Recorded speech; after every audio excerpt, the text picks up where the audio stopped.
ગ્રામ પંચાયતમાં આવેલ ભાવેશનગર બસ સ્ટેશનથી શિવશક્તિનગર સોસાયટીમાં ઉભરાતી ગટરના દૂષિત પાણીના નિકાલને લઈ સ્થાનિકોમાં ભારે આક્રોશ જોવા મળ્યો હતો।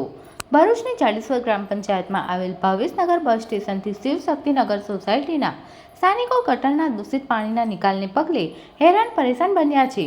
સ્થાનિકોએ આ અંગે અનેકવાર ગ્રામ પંચાયતમાં રજૂઆત કરવા છતાં કોઈપણ જાતના પગલાં નહીં ભરવામાં આવ્યા હોવાના આક્ષેપ આજ રોજ રહીશોએ 2 કલાકના અરસામાં કર્યા હતા।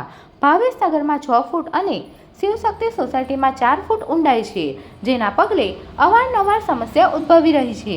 ત્યારે રોગચાળો ફાટી નીકળે તે પહેલા ગ્રામ પંચાયતના સત્તાધીશો યોગ્ય નિરાકરણ લાવે તેવી માંગ કરવામાં આવી છે।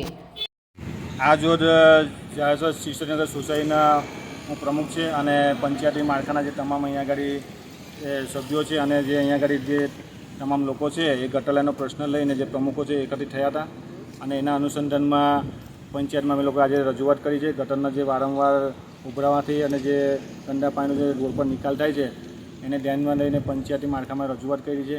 ત્યાંના સ્થાનિક જે બી રાજકારણી છે એના તે સભ્યોને બી રજૂઆત કરી છે, પણ આજ દિન સુધીનો કોઈ નિકાલ થયો નથી। ને જે શિવશક્તિનગર સોસાયટી છે એ નજીકમાં જ આંગણવાડી આવી છે અને ખાસી બાળકો પર એની માઠી અસર પડે એવી છે। એના એક ભાગરૂપે અમે લોકોએ રજૂઆત કરેલી છે। નવી ગટર લાઈનનું અમે લોકોએ આયોજન માગેલું છે અને નવી ગટર લાઈનની અમે સૌ લોકોની માંગણી છે। Subscribe now and press the bell icon. Never miss an update.